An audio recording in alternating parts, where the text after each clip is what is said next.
Oh, you don't want to take this out. Okay, great. Hi, and welcome back. Today we have another article that I want us to go through together.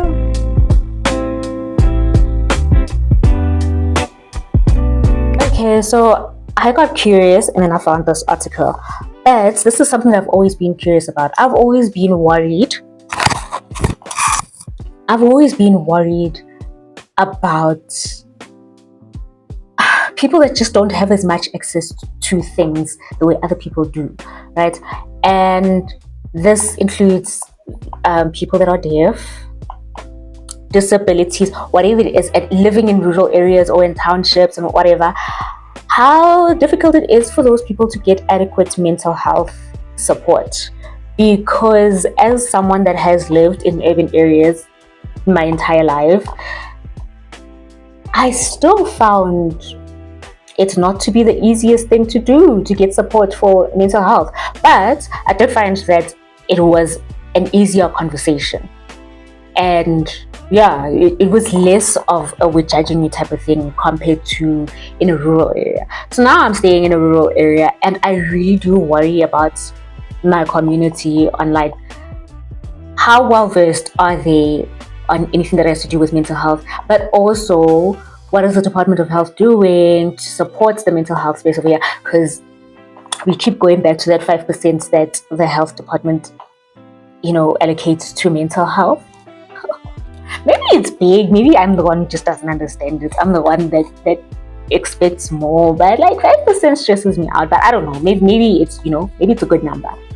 So in that thought, I go down searching for mental health in rural areas. I just want to see if there's been a lot of research around that, if there's a lot of understanding around that, if someone like me who has an organization that focuses on mental health awareness, do we have adequate support? Because where I am, I don't have anyone else that is doing the same thing that I'm doing, but there's other organizations that are doing a lot of other things that interlink with it. So we have a great opportunity to collaborate with others, but it is still a thing. Like, is there anything being done on a general note? Also, just a heads up from that, I'm diagnosed with clinical depression and I get my medication from a public script from a public hospital, and then my medication from a public clinic. So I do have a bit of a base. And when I was still staying in an urban area, I had been to a clinic there, a public clinic, I'd been to a private clinic there, I've been to a public hospital, private hospital, public doctor, private doctor, all of those things under the same thing of speaking about asking for help and support with regards to mental health and with regards to my mental health. So I do have a bit of an idea from here to here compared to the general person that is around where I am currently residing. Okay, anyway, let's get into this article. And I do not know when it was published, but it is released by the Rural Health Advocacy Project, which is such a beautiful thing to hear. I didn't know there was anything called the Rural Health Advocacy Project. I actually think that I would like to connect with them one day. I think that might be a good idea. Oh, yeah. And so over here, they were interviewing Dr. Bianca Moffat. I don't know if ke Moffat or ke Moffat, like Bahale le Buffet. So I don't know. So I'm going to keep calling her as Dr. Bianca. So Dr. Bianca is a clinician and early career researcher with over 10 years experience in rural primary healthcare and public healthcare. Awesome. So this conversation that we're going to be going through will be between Rural Health Advocacy Project and Dr. Bianca. Mental health in rural South Africa needs a dedicated strategy to ensure communities are not left behind. Yes, I can't wait to get into that because that's my general worry. Like, communities are left behind. RHAP, Rural Health Advocacy Project, I'm going to continue to speak on it as RHAP, okay? RHAP spoke to Dr. Bianca from the SA Medical Research Council's Research Unit Agincourt about the urgent and often overlooked mental health challenges in rural South Africa. RHAP asked a question. How would you describe the mental health burden in South Africa's rural communities? Which illnesses are most common? This question got me excited because I literally was, okay, there's an article that I did, it was for yesterday's video or the day before, but that one spoke about the most common, not the most common illnesses, but the highest rate in terms of mental health struggles is Northern Cape. They included Gauteng in that. Free State was not there, honey. We're doing good. Yeah, they mentioned a few provinces, and then that got me into being like, actually, which one is the most common one in South Africa? So, anyway, Dr. Bianca says, the mental health burden in South Africa's rural communities is deeply under-recognized. Yep. This is going to work so much better. Okay, deeply under-recognized. Absolutely. And also there's so many people here that need help. There's a lot of caregivers. There's a lot of people that have mental illnesses that are going untreated or self-medicating, or there's a lot of misinformation. There's not enough information going around. When there is some type of a lot of things just go around via gossip or what one person understood of a situation, one person's experience. It's not so much of a thing to do a lot of your own research and come out with a response that is very different from somebody else's thought process, So it does get a bit difficult, but it's definitely deeply under-recognized. Rural populations face a complex mix of risk factors, including poverty. That's foundation of a rural area. Unemployment, another foundation of a rural area. High rates of chronic diseases. Okay, we're just adding on foundations here. Exposure to violence and gender-based violence. And poor service delivery within education and healthcare systems. All of which contribute to poor mental health outcomes. You see, when they say poor service delivery within the education and healthcare systems, like there are small things. Like the last time I was speaking to members of another organization, and I was talking about how, I think I also told this to my husband when I came back from the clinic once, how there isn't even a sign, like a board like this in a public clinic that has sign language signs to help the deaf community to feel comfortable in a clinic. Like hardly anyone generally knows South African Sign Language. So I don't know, man. How is mental health awareness going to reach places like that? But generally, yes. So there is poor service delivery within the education and healthcare systems. But that's why there are all these non-profit organizations, non-profit companies that are doing the best that they can. And the ones over here really do focus on gender-based violence, general violence, poverty and unemployment. They do try to, to work on those ones. And the one that is difficult to deal with is chronic disease, because not a lot of people realize that chronic diseases do lead to mental illnesses, even though you might not have had that as a problem initially. Husband, where are you going? Oh. Okay. I love you too. Access to appropriate care remains extremely limited, yes, and stigma and low awareness prevents people from seeking help. Oh, a big problem. In our organization, we have dealt with people that are scared that they might have a mental illness and they've realized it, but they're scared of being diagnosed because they feel that it's gonna be a bad thing for them, in terms of wanting to get a job, when already unemployment is such a big problem. And then you're going to add on the fact that you have been diagnosed. How are you going to get that job? So that's where stigma comes in. But also, if you're not diagnosed or medicated, if you're supposed to be, don't just be medicating yourself. But if you're supposed to be medicated and you don't get medicated, that means that thing of trying to make sure that you're securing a job is still going to fall apart in any case, because how are you going to do that without being properly medicated? How does this differ from South Africa's urban settings? Love that. Dr. Bianca, while mental health challenges are present across all communities in South Africa, rural areas face a unique and compounded disadvantage. Urban settings tend to have better access to mental health infrastructure, including psychologists, psychiatrists, social workers, and NGO-run services. Which is why I really would not like my NGO to be based anywhere else. Like, I would like it to be countrywide, worldwide, accessible, yes, but home base, office in a rural area. There's a lot. I just feel horrible. I feel bad. Okay.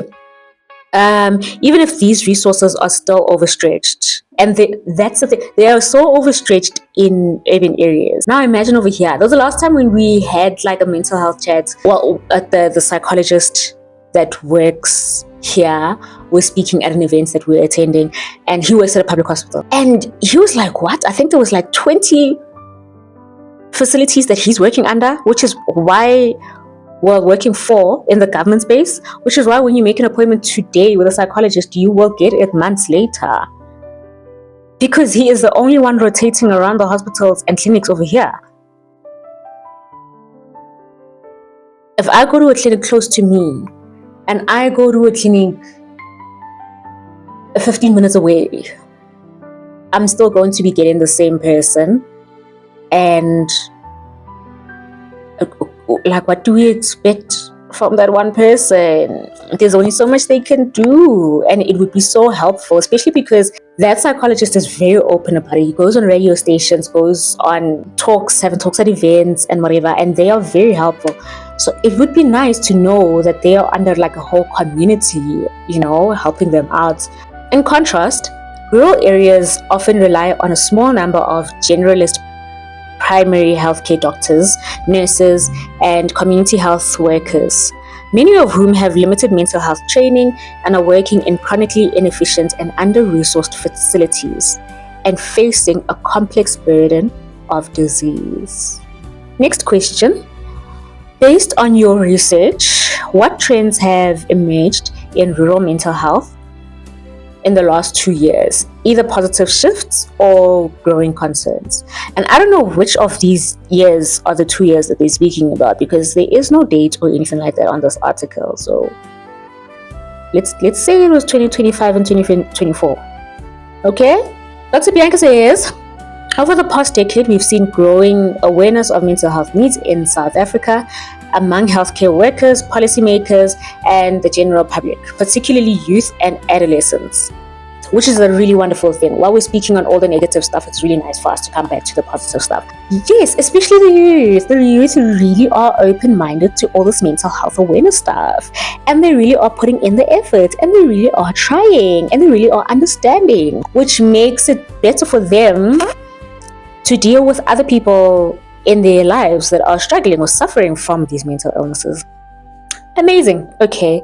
In a series of interviews with primary healthcare providers in rural Mpumalanga, they reported an intergenerational shift in mental health awareness, due in part to increased access to information through mobile phones and internet. Absolutely. Which is why I say, as much as social media is one of the reasons why mental health is declining, it also is one of the reasons why there is so much awareness around it right now, and so many people are speaking out. The people that are speaking out don't feel weird, like us over here, don't feel weird, because we know that somebody somewhere understands the language that we are speaking. Like, it's not completely foreign, it's just not popular in this current area, but it's not a foreign concept because of the kids and the phones and the intranets. What are some of the biggest barriers rural communities face in accessing mental health care?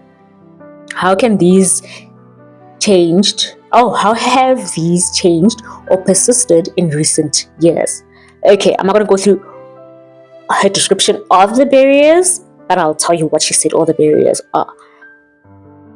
There are several barriers. Severe shortages of trained mental health professionals. Stigma and lack of mental health literacy, distance, transport, and costs. This is such a sad thing, man. Like, a lot of people have to travel long distances to get healthcare, that they don't do it unless they feel like it's like a serious emergency. But things like the ambulance here actually responds pretty well. compared to what I've been through living in an urban area. But over here, they do really well there. The ambulance does take things seriously. The police also show up quite quickly compared to what hey man, there's some things that are really working out really great compared to in urban areas, well, the urban area that I was in. So, but yeah, distance transport and costs, the sad thing about that is because of the high unemployment rate, also the fact that majority of the people are elders. Well, there's a whole lot more elders. Yeah, there's a lot more elders in a rural area than in an urban area. Those things make it difficult for people to be able to maintain anything that has to do with their mental health if it's not going to be free. And even if it's free, if it's not going to be accessible, because like, it's not even completely that people just don't want to get help. Some things are, it's just, that is a very relevant worry. Fragmented services and lack of integration. Okay, here she says mental health is not consistently integrated into primary healthcare in rural areas. Okay, there's been people in urban areas that I've heard went with a physical illness and the doctor was able to pick up that actual problem is actually a mental health problem. And we might need to go down that route and explore that and see if, that could be an issue.